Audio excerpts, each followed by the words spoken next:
La Universidad Nacional del 3 de Febrero creó la Diplomatura de Economía Social y Clubes, entendiendo en primer lugar que los clubes forman parte de la economía social, es decir, tienen un funcionamiento y organización muy similar a lo que es una cooperativa, a lo que es una mutual, a lo que es una asociación civil.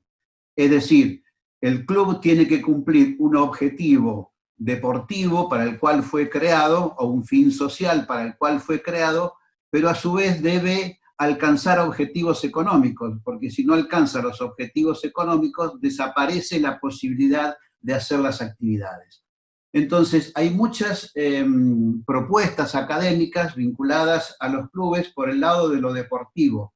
Nosotros queremos juntar la capacitación por el lado de la gestión de una entidad que al final es una empresa social cuyo capital se va acumulando con el correr del tiempo y que es necesario que los socios, que es en última instancia la propia comunidad, lo administren, lo gestionen de una manera eficiente, interrelacionándose a su vez con las otras entidades de la economía social como para que las compras que haga, por ejemplo, de indumentaria, las pueda hacer a través de una cooperativa e interrelacionarse con entidades que tienen objetivos similares.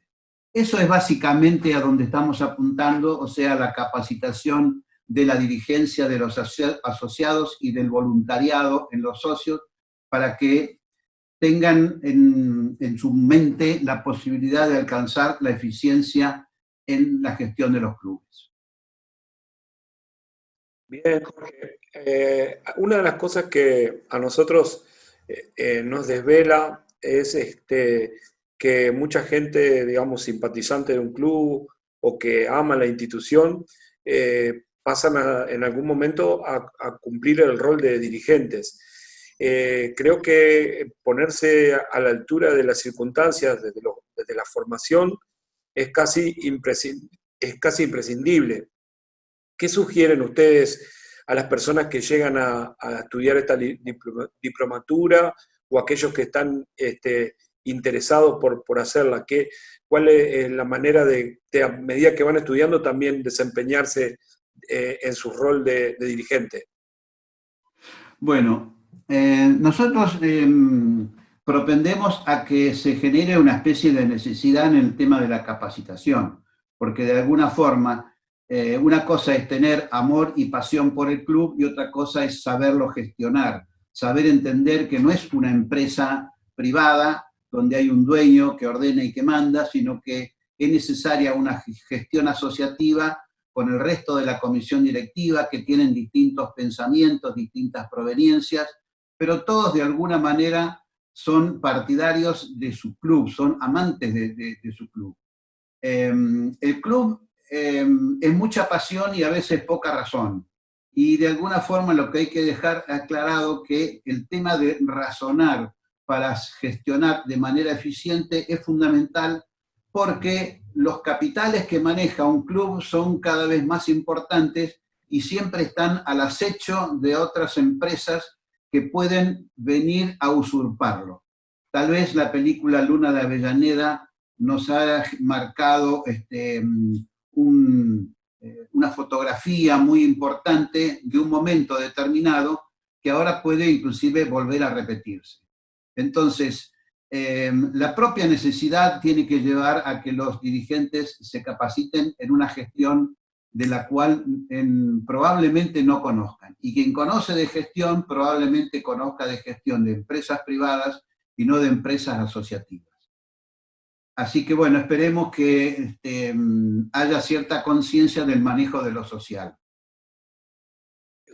Con relación a eso, uno puede inferir de que los clubes de fútbol no son solamente clubes de fútbol cuando vos hablas del manejo de lo social, sino que también hay otras disciplinas y a veces las mismas entidades no le proporcionan el espacio que estos necesitarían. ¿Qué sugieren ustedes desde el posicionamiento de la universidad? Nosotros distinguimos en un concepto muy importante. Para nosotros no debe haber clubes de fútbol, sino clubes con fútbol. esa pequeña palabra marca de alguna manera un rumbo de pensamiento, porque el fútbol en general puede arrastrar mucha gente, puede arrastrar mucho volumen económico, mucho desgaste, muchos gastos, pero también muchos ingresos. Y probablemente en los clubes grandes, que dependen mucho del fútbol, el fútbol es a su vez una atracción para que los otros deportes se motoricen. En última instancia, el objetivo de un club es la integración de la sociedad adentro de una entidad donde todos son iguales. Hay pocas entidades donde uno entra, tal vez la escuela pública sea una de ellas, donde el niño, por decir algo, entra con su guardapolvo blanco y no es que se lo uniformiza, sino que de alguna manera se lo visualiza como son todos iguales con los mismos derechos y las mismas obligaciones. El socio de un club ocurre lo mismo, digamos, donde se junta la sociedad, se junta un todo, sin distinción, todos tienen un voto y todos deberían poder integrarse en actividades deportivas, en las que les plazca, en las que puedan, o en las que el club pueda brindar.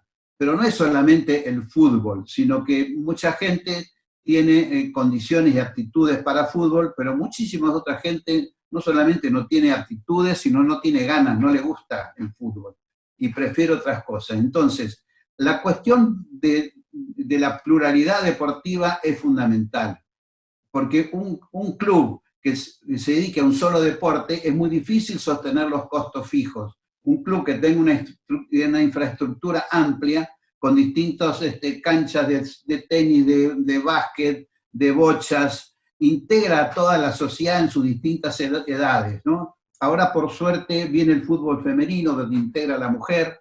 Es decir, evidentemente es muy, muy importante el tema del fútbol como pasión, pero es muy importante la existencia de los clubes con fútbol y no los clubes de fútbol. Clarísimo, Jorge. Y hiciste mención en la última parte de la respuesta del fútbol femenino. Ha pasado por muchas etapas y creo que en estos momentos, por suerte, se está profesionalizando.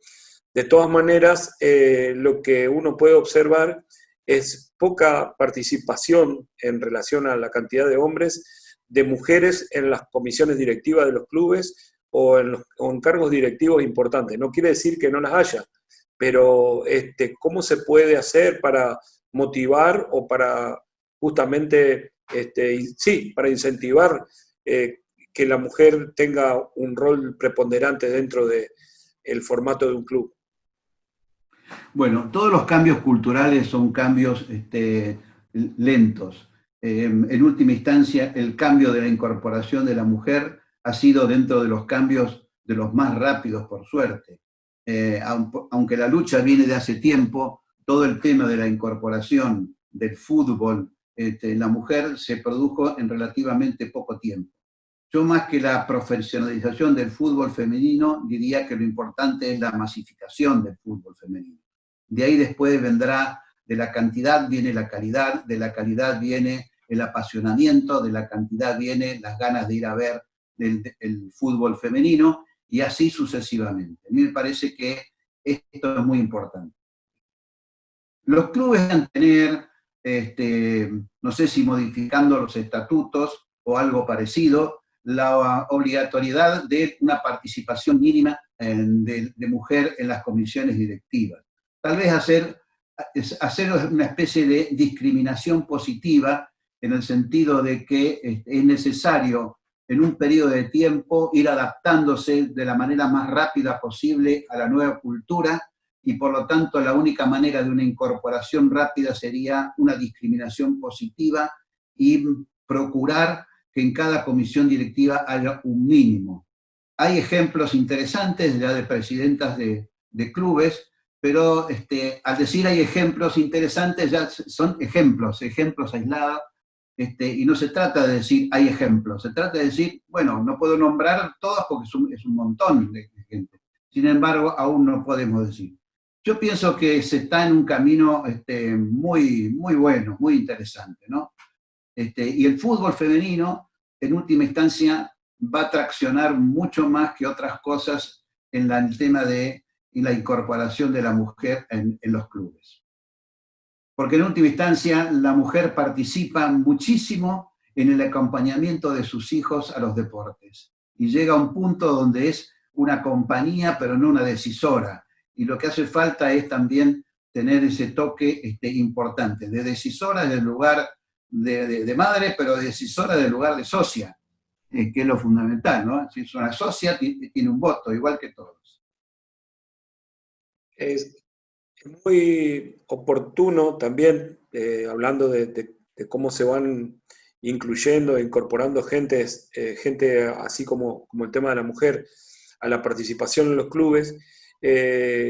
Todavía existen instituciones, clubes, donde está la bolilla negra, o aquellos clubes donde directamente discriminan por el rol social que cumplen las personas dentro del ámbito de una ciudad, por ejemplo, profesionales universitarios, determinados carátulas que a mucha gente la deja fuera de la incorporación de alguna actividad dentro de esa institución. ¿Qué opinión te merece eso, Jorge? Bueno, a mí me parece que en la cantidad de lo que representan esos clubes en la vida social y deportiva de la Argentina son los menos, pero no porque sean los menos hay que dejar de analizarlos, sino que de alguna manera cumplen un rol de discriminación y de discriminación negativa. La discriminación puede ocurrir por la bolilla negra, por la necesidad de que para incorporarse deba ser necesario la presentación como mínima de tantos asociados, y esos tantos asociados ya tienen en su cabeza que no van a permitir que entre cualquiera que tenga una visión distinta a la del club, o lo que le parezca que el club tenga que tener una visión determinada, y también la discriminación vía de las cuotas excesivas que las ponen a propósito excesivamente altas, no por el rol que va a cumplir la cuota, no porque la cuota esa de entrada sea muy necesaria que sea alta, sino que la vara de medida está marcada por el dinero y no está marcada por la capacitación, por la razón y por el deseo de participar en una entidad deportiva. Los clubes masivos, en última instancia, tienden a hacer todo lo contrario. Cuanto más asociados tengan, mayor posibilidad de una baja de la cuota en función de que los costos fijos se repartirán entre más gente, y al tener más socios son más grandes, ¿no? Más grandes en el sentido de volumen, a lo mejor no tan grandes en el sentido de éxitos deportivos, y eso es otra cosa, ¿no? Y digo esto porque los éxitos deportivos en la Argentina en general están muy medidos, vinculados al fútbol. A lo mejor hay clubes, se me viene a la cabeza clubes de San Juan que tienen éxitos deportivos en hockey sobre patines a nivel casi mundial, pero que de alguna manera no resuenan tanto porque el deporte no es muy practicado masivamente como el fútbol. Entonces, bueno, yo creo que lo importante es la tendencia, y la tendencia de un club es a la incorporación de la gente de la comunidad, del entorno, del barrio. Los clubes nacieron en los barrios, todos, hasta los más grandes, ¿no? Y están identificados con ese barrio. Es más, hay clubes que tuvieron que irse de ese barrio por alguna circunstancia económica y que ahora no ven la manera de volver, y están los socios apasionados poniendo dinero de su bolsillo, lo cual demuestra que la pasión es grande y el deseo, digamos, de pertenencia a una institución es muy importante. Eso es lo que hay que profundizar como un hecho cultural clave. Y, por supuesto, la discriminación negativa ha provenido en general, más que de los clubes deportivos, de los clubes llamados sociales, ¿no? Los clubes sociales de las ciudades, que antes eran pequeñas, donde estaba la parte más selecta, tenía un club social, y el club deportivo estaban todos, pero en el club social no estaban todos. Eso puede atribuirse a una política deportiva que, si bien es muy amplia, hay cuestiones que todavía no las han contemplado, porque las ayudas que hay del Estado hacia los clubes es en general, digamos, o sea, quienes cumplan con ciertos requisitos de personería jurídica, una determinada cantidad de socios, presentan la documentación y pueden acceder a subsidios, a beneficios, y cuando estamos en presencia de esta problemática que yo le planteaba, Jorge. Bueno, eso es un problema bastante complicado. En general, los clubes pequeños que más necesitan son los que en última instancia dejan de lado la parte formal, no es porque no la quieren dejar de lado, sino porque implica tiempo, costos que no están en condiciones de tener, ni tiempo ni costo, porque es muy poca la gente. Entonces, se castiga al que menos tiene de una manera injusta, aunque no sea intención de la ley ni intención de quien va a otorgar el subsidio, sino que se encuentra con impedimentos legales, donde el que le otorga un subsidio a alguien que no tenga la personería jurídica está haciendo una irregularidad administrativa, sujeto también de ser pasible de penas por parte de quien razonablemente debería entregárselo. Esto debería resolverse rápidamente. Y rápidamente significa que las direcciones de personas jurídicas de las provincias se aboquen personalmente a atender estas circunstancias. No puede ser que una sociedad anónima simplificada en 48 horas uno tenga la personería jurídica y que para poner en orden unos papeles del club significaría unos engorros terribles. Si hace falta actualizar 10 balances para atrás, actualicemos este último, porque el inventario del club seguramente será una máquina de escribir, ni siquiera una computadora, un terreno que probablemente de una inspección ocular uno sepa, 4 paredes y casi nada más. Entonces a ese club muy marginal, de gente muy humilde, se los está castigando. Bueno, en 15 minutos se resuelve una personería jurídica de esa naturaleza si se quiere. Y si hace falta refundar el club, porque lo atrasado es otra cosa, refunden el club con el nuevo nombre, que el único que le pueden agregar es nuevo, no sé cuánto, y es el club de la continuación del anterior. La gente está muy apegada a los nombres no son cosas meramente simbólicas, sino son cosas ligadas al afecto, pero muchos clubes han dicho, bueno, fundemos el club La Nueva Camiseta. Antes era el club La Camiseta, ahora el club La Nueva Camiseta. Bueno, y es todo un símbolo eso. Eso las direcciones de personas jurídicas, en un esfuerzo interesante, que no digo que sea poco el esfuerzo, es bastante el esfuerzo, pero bien lo podrían hacer, ayudados por los municipios fundamentalmente. Los municipios saben dónde están esos clubes, saben dónde está la gente. Son los que deberían avalar esto, digamos, que digan, sí, esto es así. No es menor una palabra de las autoridades municipales en ese sentido. Dentro de la diplomatura, la cuestión del manejo económico de las instituciones, ¿cómo se plantea teniendo en cuenta que los clubes tienen varias disciplinas, tienen que cobrar un arancel aparte de la cuota social para que cada disciplina pueda sostenerse, o los profesores o quienes imparten las clases puedan tener, digamos, sus honorarios a partir de ahí?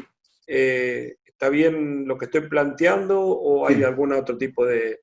No, perfecto. Es decir, cada club tiene autonomía como para decidir la distribución de los ingresos como le parezca que sea más conveniente.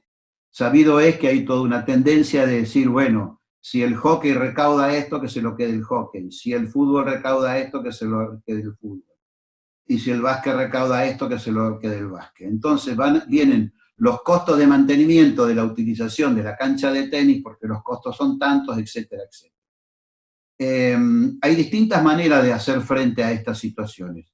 En primer lugar, una manera de tipo solidaria. El reparto no tiene que ser generar quintas aisladas y negocios aislados y que la sumatoria sea un club. Eso significa no tener socios, sino tener subcomisiones independientes y no tener asociados de todo el club. Tiene que haber un esfuerzo parcial de los lugares donde si se crea una nueva disciplina, ¿cómo la vamos a subvencionar?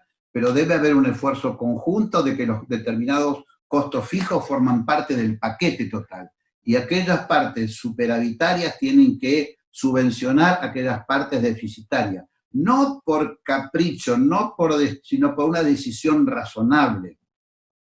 Los clubes que tienen fútbol en Buenos Aires, los clubes profesionales que tienen excedente por la venta de 4 o 5 jugadores, son los que están haciéndose cargo de las bochas de los jubilados que antes estaban en un terreno baldío y el club los incorporó desde el punto de vista social porque siempre pertenecieron al barrio. Esa gente que tiene una mínima de jubilación, ni siquiera prácticamente para pagar la cuota social, no puede estar pendiente de que la cancha de bocha esté en funcionamiento pleno, dependiendo de qué hace la subcomisión.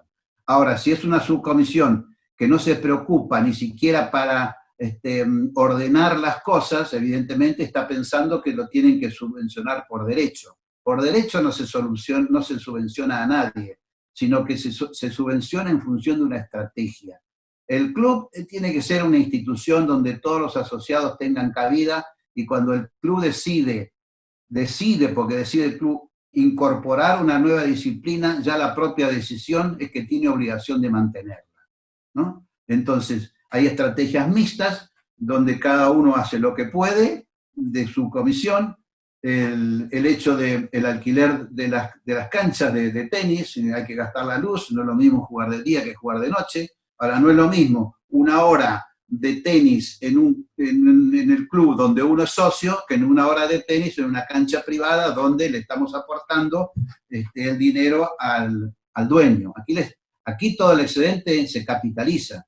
El club, si lo miramos como si fuese una cooperativa, es más que una cooperativa, porque la cooperativa, el excedente, lo puede repartir en los socios, porque los socios buscaron ese excedente. El club no puede repartir los superávit en los socios, está prohibido, tiene que necesariamente capitalizarse. Y eso es lo que han hecho, si no, de la nada, porque todos los clubes salieron de la nada, de la nada nada, de la nada de nada, y todos los clubes se han capitalizado hasta donde están ahora. Por supuesto, mediante subsidio del Estado, mediante impuestos que no pagan porque no tienen que pagarlo, pero también por la capitalización del trabajo de los socios y del aporte de los socios. Si tuviéramos que evaluar en un balance social el trabajo de los socios no remunerado y cuánto aportó eso al capital después de 80 años, es un montón.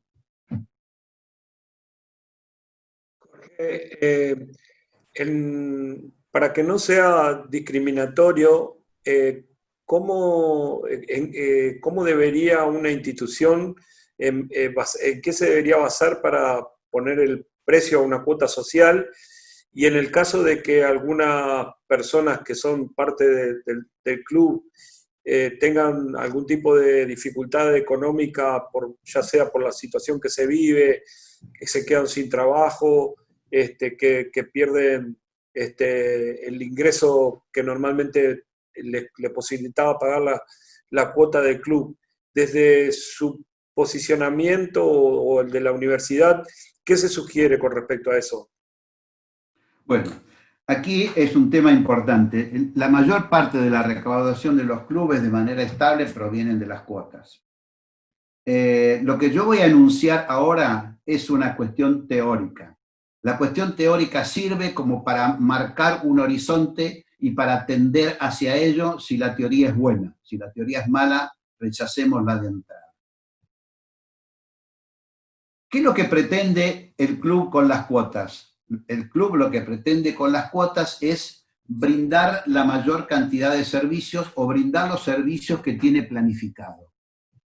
Por lo tanto, no tendríamos que hablar de cuota, sino tendríamos que hablar de presupuesto que necesita el club para estar en funcionamiento. Ese presupuesto, si lo dividimos por la cantidad de socios, daría la cuota. Estamos. Ahora esa cuota es totalmente, por un lado, injusta y por otro lado está mal calculada, porque la cuota se transforma en un precio. Es el precio que valen los servicios que presta el club. Pero si yo puedo poner un poco más, a mí me conviene poner un poco más porque vamos a tener mejor servicio y voy a permitir que alguien ponga un poquito menos en la proporción que yo puse de más para que todo se mantenga tal cual y esta persona que no podía entrar, entre, porque si no llega, ahora no entra, pero si está casi por llegar, yo le facilito que casi llegue. A lo mejor no se entiende el ejemplo, pero trato de ser claro. Por lo tanto, porque lo que tenemos que tender es a cubrir el presupuesto. Y si tenemos que tender a cubrir el presupuesto, vamos a llegar a la conclusión de que alguien, si tiene 3 pesos para ponerlo, que lo ponga porque esos 3 pesos alcanzan porque alguno puso el equivalente al 97%. A 97 si la cuota es 100. Entonces, armemos cuotas de paquetes. Armemos cuotas de paquetes. En los clubes medianos y pequeños nos conocemos todos y sabemos quién dice yo puedo menos y yo no puedo, porque nos conocemos. Entonces, en los clubes grandes es muy difícil y lo que valdría la pena es tener la declaración del impuesto a las ganancias para saber si puede o no puede, cosa completamente difícil o utópica. Pero esto es posible como un ejercicio, ¿no? Como un ejercicio de tendencia. Entonces decir, bueno, la media es esta. ¿La media de qué? La media de lo que necesitaríamos si todos aportáramos igual. Pero el que puede aportar el 10% menos, tengámoslo en cuenta porque hay 3 que ya están aportando el 10% más. Y ahí vamos compensando, vamos compensando. Entonces, lo que primero diría yo, en términos muy teóricos, en función de la cultura imperante, eliminemos el concepto de cuota como para que cubra los costos.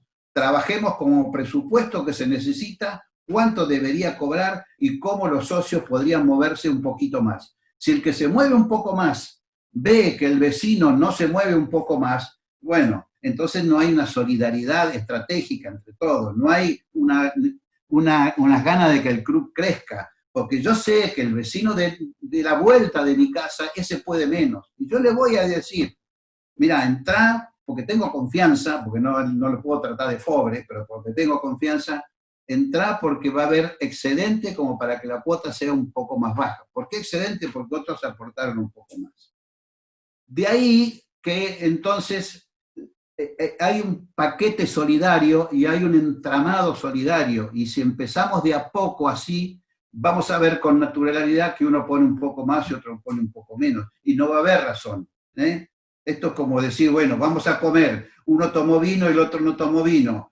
¿Qué le vas a decir el que tomó vino, que paga un poco más que el otro no tomó vino? Vamos a comer los amigos, dividimos todo por igual, ahí forma parte del costo de la comida, uno pidió un plato que vale un poco más, otro pidió un poco menos.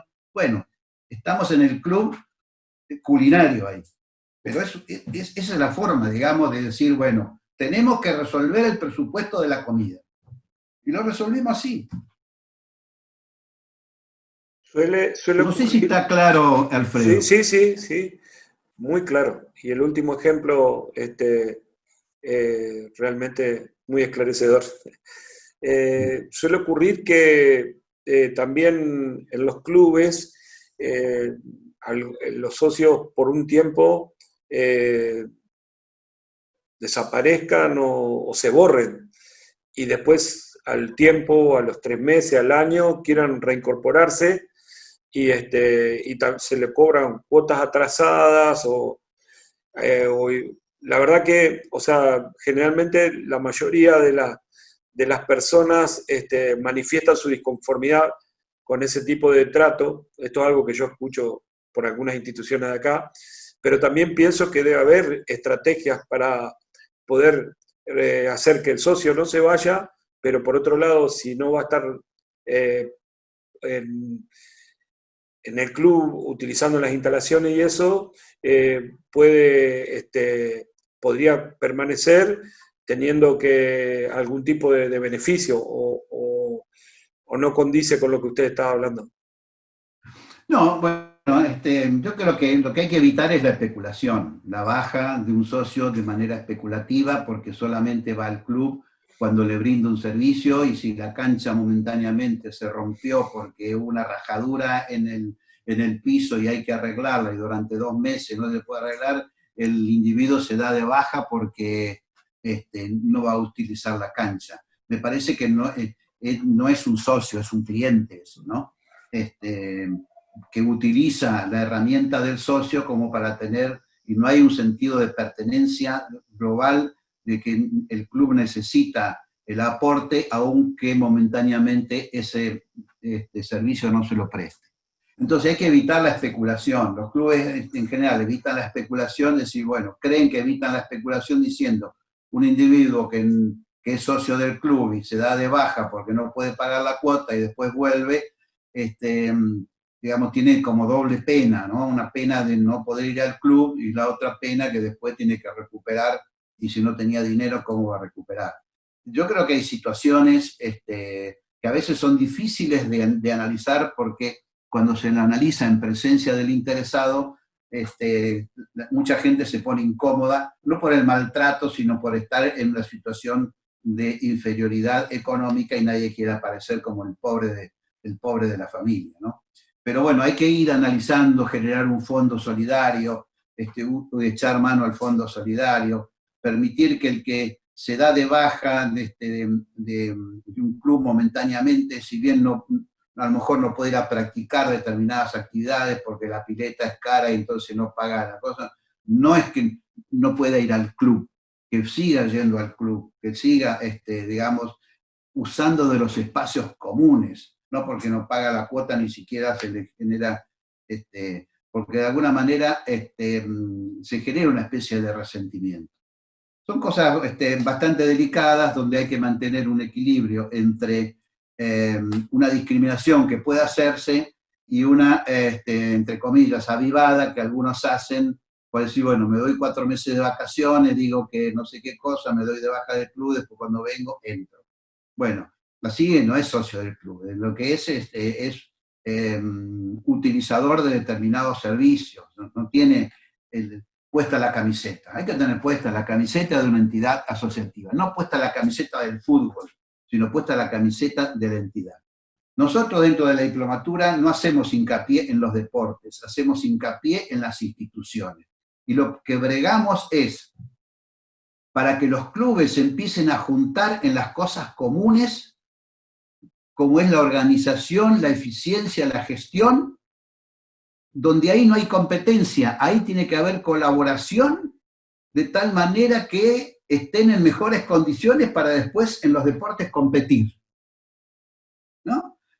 Pero las federaciones son federaciones por áreas deportivas, la de básquet, la federación de fútbol, la federación de hockey. Bueno, tiene que haber un encuentro que no le llamemos federación, sino una asociación de clubes para tratar el tema de los clubes, de los gastos, cómo hacer frente a los ingresos, cómo hacerse las cosas y cómo hacer una compra en común. Imagínense una ciudad, Alfredo, de Concordia.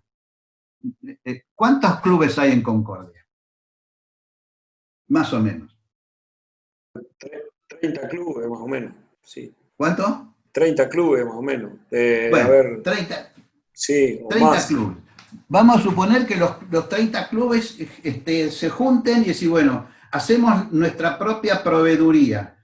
Entonces tenemos pelotas de fútbol, pelotas de básquet, camisetas y qué sé yo. Claro, cada uno compra la camiseta de su color, no va a comprar la del otro. Entonces se proveen a sí mismos directamente de fábrica, encargando las camisetas todas a una empresa con la cual ya tienen acuerdos y precios, y les garantizan a esa empresa que van a comprar tanto durante tanto tiempo porque es la demanda que tienen, si ya saben la demanda que tienen, más o menos de camisetas, o de medias, o de pelotas. Bueno, hagan un acuerdo con la fábrica directamente y eso no es competir, eso es darse cuenta de que ahorran de tal manera que el ahorro implique que el dinero que les está sobrando por gastar menos y mejor, lo van a utilizar en el equipo para después sí competirle al otro equipo con el cual te sentás juntos en el tema de la estructura socioeconómica, no te sentás juntos para la estrategia que estás empleando para el partido siguiente de fútbol, donde cada uno mantiene sus secretos como puede.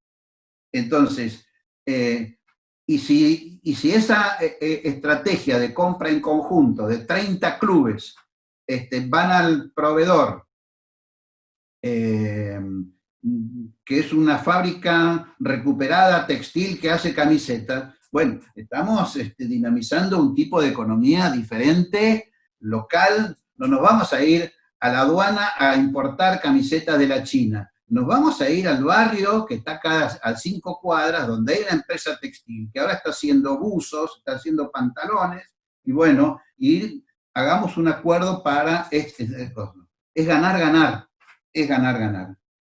Y créeme que esa empresa textil que depende de los clubes va a ser la empresa que más cosas va a donar a los clubes porque son sus clientes. Y esos clientes le van a traer otro del pueblo de al lado probablemente. Generar masa crítica de demanda. Si sumás los 30 clubes, la capacidad de gasto que tienen, cuánto gastaron en tal cosa, lo sumás, y decís, bueno, epa, no es un monto menor, ¿no? Bueno, son ideas que de alguna manera las reflexionamos en un espacio donde los que se juntan son representantes de clubes, no representantes de deportes. ¿Mm? Para el ámbito educativo, los diseños curriculares de las carreras, por ejemplo, incluso la escuela de entrenadores de fútbol o de otras disciplinas, y en el caso nuestro, profesorado de educación física, estos espacios, sobre todo de la parte de gestión y de economía social, no suelen ser contemplados. ¿En qué se basaron ustedes para poder implementarlos y que esto realmente sea de utilidad, ¿no? Bueno, nosotros la diplomatura es una diplomatura de proveniencias plurales. Hay arquitectos, médicos, profesor de educación física, entran en todo. Eso es enriquecedor. Es gente que está en los clubes, como en todos lados, ¿no? Que hay gente de todo. Tal vez alguien que va a pasar sí o sí por un club sean las personas que están ligadas a la profesión del deporte, ¿no? Puede ser un médico deportólogo, pero también en general son los profesores de educación física, donde inevitablemente ahí, no digo que van a parar ahí, pero es muy raro que un profesor de educación física no conozca e interprete a su manera el tema de los clubes. Entonces, todo el tema de la organización, de la eficiencia, de la participación, del trabajo en equipo, el trabajo en equipo para gestionar, no el trabajo en equipo para el equipo de fútbol, sino todo ese tipo de cosas, la resolución de conflictos que se tiene que debatir, una comisión directiva de distintas proveniencias, siempre hay conflictos, digamos, cómo resolvemos los conflictos, cómo promovemos el diálogo en vez del enfrentamiento. Se encuentra con la ventaja de que el que está en una comisión directiva quiere al club. El club es como la primera bandera, si no, no se mete en una comisión directiva. Por eso que, de alguna forma, me parece a mí que los planes de estudio de carreras afines a las actividades deportivas merecerían tener alguna materia vinculada al tema de la gestión de las organizaciones asociativas y de los clubes, ¿no? Inclusive el Estado debiera promover esto. Hay que tener en cuenta que el deporte en la Argentina, a diferencia de otros países, surgen de los clubes, no surge del Estado, no surgen de las universidades, como a lo mejor en Estados Unidos, sino surgen de los clubes. Todos los deportistas de élite, todos han pasado por algún club, todos han tenido pertenencia a un club. Todos.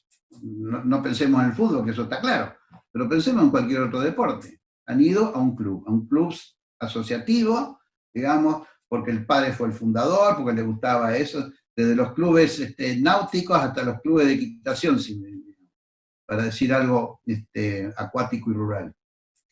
Hay algo Así que bueno.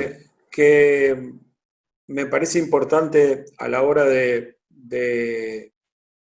armar la comisión directiva, que es si se debe tener en cuenta, o a lo mejor usted lo puede ver como algún tipo de sugerencia, si los integrantes de la comisión directiva son los presidentes de cada subcomisión y en ella se elige el presidente a partir de ahí, o es una cuestión de un trabajo más bien político en función de lo que sería alguien que se proclame como que quiera ser presidente, y cuál sería el tiempo de mandato, porque hay dirigentes que suelen estar hasta 15 años, 20 como presidente de los clubes. Bueno, los estatutos deberían regular eso de entrada de tal manera que se garantice una rotación interesante de pluralidad de miradas, de pluralidad de pensamientos. Si el presidente del club es un médico, tendrá su mirada hacia ese lugar. Si el presidente del club es un arquitecto, tendrá su mirada hacia ese lugar, y así sucesivamente. Entonces, la preeminencia de alguien con una mirada casi, no digo exclusiva, pero una mirada sesgada, tampoco es bueno. No es bueno para la sociedad. No es bueno para la sociedad que se visualice la eternidad de alguien dentro de una misma institución. Porque eso se traslada a la cuestión política automáticamente. Y de alguna forma se lesiona una cuestión democrática, porque corre con ventaja el que va a una reelección que el que se presenta desde el llano a ser elegido. Eso es evidente, no hace falta, digamos. ¿En qué sentido? Bueno, conoce las cosas, sabe, conoce los socios, los puede ir a buscarlos, les habla, bla, lo que fuere. Entonces, siempre el reelecto tiene ventajas comparativas respecto de él. Entonces, si hay una rotación en los cargos, a lo mejor que puede pasar a suplente, que puede pasar a vocal de la comisión directiva. No sé por qué en la Argentina hay todo un complejo del que fue presidente no puede ser vocal de algo, de la misma institución, como diciendo, ya fui presidente. Recordemos a Sarmiento. Sarmiento fue presidente de la República, que marcó un momento con sus críticas, con sus visiones de lo que fue civilización y barbarie. Ese es otro tema, pero no podemos decir que no ha tenido influencia en la estructuración del país. Bueno, Sarmiento fue, después de ser presidente, fue director de escuela de la provincia de Buenos Aires. Un cargo, si se quiere, desde el punto de vista jerárquico, menor. Si se quiere, desde un lugar estratégico, no es tan menor. En fin, entonces, bueno, hay que, en cada lugar hay particularidades y bueno, pero yo soy partidario de la rotación. Es más, hay ejemplos interesantes, inclusive de cooperativas, que para ser presidente haya sido necesario haber participado en alguna subcomisión, en alguna, digamos, como diciendo, bueno, sabés de qué va la película, no sos un socio que siempre aportaste, que tuviste dinero, que hiciste una buena campaña, y de golpe venís acá directamente a mandar. No, te arremangaste, fuiste a pintar la cancha en algún momento, digamos, participaste en la subcomisión, hay constancia, hay libro de actas, bueno, haya tenido una trayectoria. Eso es discriminación, ¿sí? Pero es discriminación en función de la capacitación. Esa persona se capacitó, o que presente certificados de capacitación en el tema de gestión. Yo me capacité. Bueno, se puede exigir muchísimas cosas. Pero la rotación es importantísima. Querido Jorge, ha sido muy ilustrativo. Yo creo que una de las cosas que, digamos, más importante de lo que venimos haciendo con la universidad es que en cada tema que hemos tocado va a quedar seguramente para que nuestros alumnos posteriormente al Congreso lo puedan seguir viendo. Y de hecho que fueron interesantes, como te decía, las charlas con Andrés Vicente, con Pablo Batangelo, y ahora con vos. Creo que, bueno, no me queda otra cosa más que agradecerte y agradecerles, y esperemos seguir en contacto para hacer muchas cosas más en conjunto.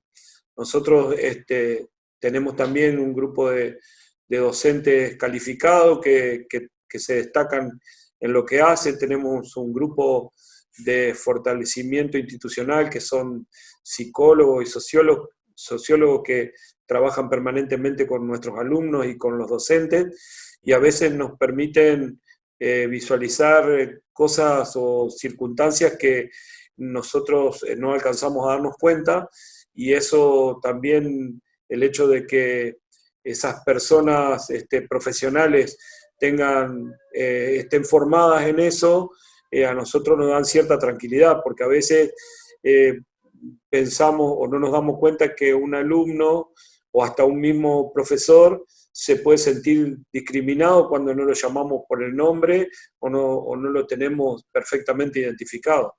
Y eso es una de las cosas que estamos trabajando, y que es el ponernos todos en el mismo lugar, sabiendo que esto es, el aprendizaje es permanente y podemos nutrirnos unos de otros. Así que muchísimas gracias, Jorge. Bueno, gracias a vos, Alfredo, por la invitación. Me parece muy interesante el congreso que han organizado, es una iniciativa muy buena, una valentía mantenerlo y hacerlo virtual. Así que te deseo éxito en ese espacio. Envíanos bien el programa final, todo, para poder tener acceso a las otras disertaciones.